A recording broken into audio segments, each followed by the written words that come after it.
நேர்கொண்ட பார்வை நேரான வாழ்க்கை நெஞ்சை நிமிர்த்து வெட்டி உடுத்து மைந்தர்களுக்கு மணிராஜ் காட்டன் வேட்டிகள் ஷர்ட்டுகள். அண்மை செய்தியை பார்க்கிறோம். டெல்லி முதலமைச்சருக்கு 4வது முறையாக சம்மன் அனுப்பப்பட்டிருக்கிறது. அண்மை செய்தியாக பார்க்கிறோம். டெல்லி முதலமைச்சர் அரவிந்த் கெஜ்ரிவாலுக்கு 4வது முறையாக சம்மன் அனுப்பப்பட்டிருக்கிறது. டெல்லி முதலமைச்சர் அரவிந்த் கெஜ்ரிவாலுக்கு 4வது முறையாக அமலாக்கத்துறை சார்பாக சம்மன் அனுப்பப்பட்டிருக்கிறது. இது தொடர்பான விவரங்களோடு மூத்த செய்தியாளர் கணபதி இணைந்திருக்கிறார். கணபதி, ஏற்கனவே 3 முறை சம்மன் அனுப்பப்பட்டிருந்தது. 4வது முறையாகவும் இப்ப சம்மன் அனுப்பப்பட்டிருக்கு. அரவிந்த் கெஜ்ரிவால் தரப்புல எனக்கு முறையான ஆவணங்கள் எதுவும் அமலாக்கத்துறை சார்பாக கொடுக்கல அப்படின்ற ஒரு குற்றச்சாட்டையும் தொடர்ச்சியா முன் வச்சிட்டு இருக்காரு. இது தொடர்பான விவரம். ஆம் ஆத்மி கட்சி அமலாக்கத்துறை அரவிந்த் கெஜ்ரிவாலை கைது செய்ய சதி செய்து வருவதாக தொடர்ந்து குற்றம் சாட்டி வருகிறது. ஏற்கனவே டெல்லியின் முன்னாள் துணை முதல்வர் மணீஷ் சிசோடியா கைது செய்யப்பட்டு சிறையில் உள்ளார். அதே போலவே டெல்லி மதுபான முறைகேடு விநியோக வழக்கிலே ஆம் ஆத்மி கட்சியின் மாநிலங்களவை உறுப்பினரான சஞ்சய் சிங்கும் கைது செய்யப்பட்டு தற்போது சிறையில் இருக்கிறார். இவர்களை கைது செய்தது போலவே அரவிந்த் கெஜ்ரிவாலையும் கைது செய்ய அமலாக்கத்துறை சதி செய்து வருவதாகவும், இது அரசியல் பழிவாங்கும் நடவடிக்கை எனவும் ஆம் ஆத்மி கட்சி குற்றம் சாட்டி வருகிறது. தேர்தல் நடைபெறும் சமயத்திலே ஆம் ஆத்மி கட்சி பிரச்சாரத்தில் தீவிரமாக ஈடுபடக்கூடாது என அந்த கட்சியின் வெற்றி வாய்ப்பை முறியடிப்பதற்காக இத்தகைய நடவடிக்கை எடுப்பதாக அந்த கட்சியின் தலைவர்கள் தொடர்ந்து வலியுறுத்தி வருகிறார்கள்.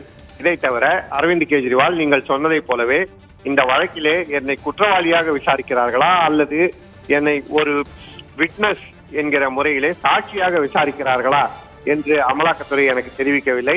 மேலும் டெல்லி முதல்வர் என்கிற முறையிலே என்னை அழைக்கிறார்களா அல்லது ஆம் ஆத்மி கட்சியின் தலைவர் என்கிற முறையிலே என்னை அழைக்கிறார்களா என எனக்கு தெரிவிக்கப்படவில்லை என்றெல்லாம் பல்வேறு குற்றச்சாட்டுகளை முன்னெடுத்து வைத்திருக்கிறார். ஏற்கனவே 3 முறை அமலாக்கத்துறை சம்மன் அனுப்பியுள்ளது. அந்த 3 முறையும் அரவிந்த் கெஜ்ரிவால் ஆஜராகவில்லை. பல்வேறு காரணங்களை சொல்லி ஆஜராக இயலவில்லை என தெரிவித்து விட்டார். தற்போது 4வது முறையாக ஜனவரி 18ஆம் தேதி ஆஜராகும்படி சம்மன் அனுப்பப்பட்டிருக்கிறது. இந்த முறை அரவிந்த் கெஜ்ரிவால் ஆஜராவாரா என்பது மிகப்பெரிய கேள்வியாக இருக்கிறது. இந்த முறையும் ஆஜராகாவிட்டால் அவர் கைது செய்யப்பட வாய்ப்பு இருக்கிறதா? அமலாக்கத்துறை அவரை விசாரணைக்கு அழைத்திருப்பதன் நோக்கம் என்ன? அவரை கைது செய்யும் திட்டம் இருக்கிறதா என்று பல்வேறு விதமான கேள்விகளை எதிர்க்கட்சிகள் எழுப்பி வருகின்றன. இத்தகைய சூழ்நிலையில் தான் மீண்டும் ஒருமுறை அரவிந்த் கெஜ்ரிவாலுக்கு சம்மன் அனுப்பப்பட்டிருக்கிறது. இந்த முறையும் அவர் கோவா உள்ளிட்ட மாநிலங்களிலே தேர்தல் பிரச்சாரத்துக்கு செல்ல வேண்டிய திட்டங்கள் இருப்பதாக ஆம் ஆத்மி கட்சியை சேர்ந்தவர்கள் தெரிவித்து வருகிறார்கள். ஆகவே அவர் மீண்டும் ஒருமுறை ஆஜராக இயலவில்லை என தெரிவிப்பதற்கான வாய்ப்பு இருக்கிறது. அப்படி அவர் தெரிவித்தால் அவரை கைது செய்ய அல்லது அவரது இல்லத்தில் சோதனை நடத்த அமலாக்கத்துறை நடவடிக்கை எடுக்குமா என்பது மிகப்பெரிய கேள்வியாக இருக்கிறது. மக்களவை தேர்தல் அறிவிக்கப்பட உள்ள நிலையிலே இது பெரிய அரசியல் சர்ச்சையாகவும் உருவாவதற்கு வாய்ப்பு இருக்கிறது. விக்னேஷ், கணபதி, இப்போ எதிர்கட்சிகளை பொறுத்த வரைக்கும் விசாரணை அமைப்புகளை பயன்படுத்தி பாஜக எதிர்கட்சிகளை செயல்படாம முடக்கி வைக்கிறது அப்படின்ற ஒரு குற்றச்சாட்டையும் முன்வைக்கிறாங்க. இப்ப ஏற்கனவே 3 முறை அரவிந்த் கெஜ்ரிவால் ஆஜராகவில்லை. அதற்கான காரணம் விளக்கத்தையும் அவர் கொடுத்திருக்காரு. இப்ப 4வது முறை அவர் ஆஜராவதற்கான வாய்ப்புகள் இருக்கா? என்ன சொல்றாங்க இவங்க தரப்புல இருந்து? ஆம் ஆத்மி கட்சி தலைவர்களும் இது குறித்து கேட்டபோது அவர்கள் அரவிந்த் கெஜ்ரிவால் உள்ளிட்ட ஆம் ஆத்மி கட்சி தலைவர்கள் கோவா உள்ளிட்ட மாநிலங்களிலே தேர்தல் ஏற்பாடுகள் தொடர்பான சுற்றுப்பயணத்தை மேற்கொள்ள வேண்டியிருப்பதாக தெரிவித்திருக்கிறார்கள். ஜனவரி 16 முதல் இந்த சுற்றுப்பயணம் தொடங்க நடவடிக்கை ஏற்கனவே திட்டமிடப்பட்டிருப்பதாக தெரிவித்திருக்கிறார்கள். அத்தகைய சூழ்நிலையிலே அரவிந்த் கெஜ்ரிவால் விசாரணைக்கு ஆஜராவாரா? 18ஆம் தேதி அவர் டெல்லியில் இருப்பாரா என்று பல்வேறு கேள்விகள் இருக்கின்றன. இதுவரை ஆம் ஆத்மி கட்சியோ அல்லது அரவிந்த் கெஜ்ரிவாலோ 4வது சம்மன் குறித்து எந்த கருத்தையும் தெரிவிக்கவில்லை. ஆகவே விரைவிலேயே அவர்களுடைய கருத்துக்களை தெரிவிப்பார்கள் என எதிர்பார்க்கப்படுகிறது. ஏற்கனவே லாலு பிரசாத் குடும்பம் மற்றும் பல்வேறு எதிர்கட்சிகளை சேர்ந்த தலைவர்கள் அல்லது அவர்களுக்கு நெருக்கமானவர்கள் அமலாக்கத்துறை வலையிலே இருக்கிறார்கள்.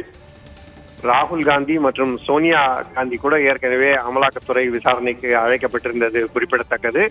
அதே போலவே ஜார்க்கண்ட் முதல்வரான ஹேமந்த் சோரேனுக்கும் பல முறை சம்மன் அனுப்பப்பட்டிருக்கிறது. இன்னும் அவர் ஆஜராகவில்லை.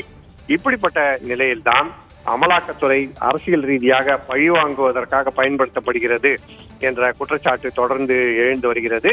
ஆகவே அரவிந்த் கெஜ்ரிவால் இத்தகைய சூழலிலே என்ன முடிவெடுப்பார்? அவர் மீண்டும் ஒருமுறை அமலாக்கத்துறைக்கு கடிதம் அனுப்புவாரா அல்லது அவர் ஆஜராக தயாராவாரா என்பது மிகவும் ஆவலுடன் எதிர்பார்க்கப்படுகிறது. விக்னேஷ், கணபதி, இப்போ ஏற்கனவே 3 முறை அவருக்கு சம்மன் அனுப்பப்பட்டது, அப்ப ஆஜராகல. இப்போ 4வது முறையாகவும் அவருக்கு சம்மன் அனுப்பப்பட்டிருக்கு. இது ஆம் ஆத்மிக்கு எந்த அளவுக்கு நெருக்கடியை ஏற்படுத்தும்? ஒரு முதலமைச்சராக இருக்கக்கூடியவர், அவருக்கு எந்த அளவுக்கு இது நெருக்கடியை ஏற்படுத்தும்? அதே மாதிரியே இப்போ 4வது முறையும் அனுப்பி இருக்கிறதுனால இப்போ அமலாக்கத்துறை சார்பா என்ன நடவடிக்கைகள் என்பது இன்னும் தீவிரப்படுத்துவாங்களா அடுத்த கட்டமா?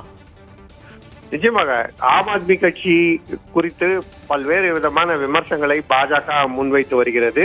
பாரதிய ஜனதா கட்சி தலைவர்கள் மீண்டும் மீண்டும் சொல்வது என்னவென்றால், அரவிந்த் கெஜ்ரிவால் எந்த தவறும் செய்யவில்லை என்றால் அவர் ஏன் விசாரணைக்கு ஆஜராக அஞ்சுகிறார்? அவர் மீது எந்த விதமான குற்றமும் இல்லை என்றால் அவர் நிச்சயமாக தைரியமாக ஆஜராகலாமே என்பது அவர்களுடைய வாதமாக இருக்கிறது. அவர் ஆஜராகாமல் ஓடி ஒளிவதிலிருந்தே அவர் தவறு செய்திருக்கிறார் என்பது தெளிவாகிறது என அவர்கள் தெரிவித்து வருகிறார்கள்.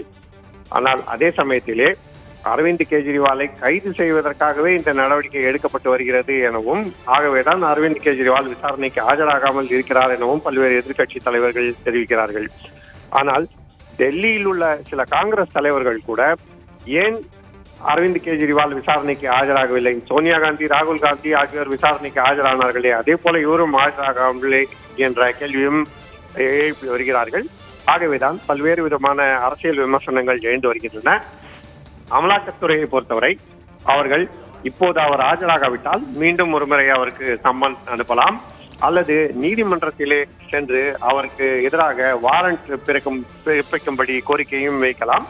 அமலாக்கத்துறை எத்தகைய நடவடிக்கையை எடுக்கும் என பொறுத்திருந்து பார்க்க வேண்டும்.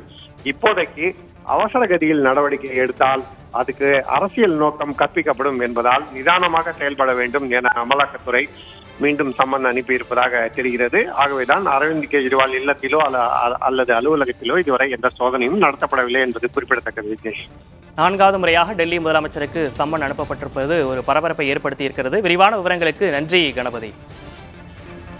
நேர்கொண்ட பார்வை, நேரான வாழ்க்கை, நெஞ்சை நிமிர்த்து வெட்டி உடுத்து. மைந்தர்களுக்கு மணிராஜ் காட்டன் வேட்டிகள் ஷர்ட்டுகள்.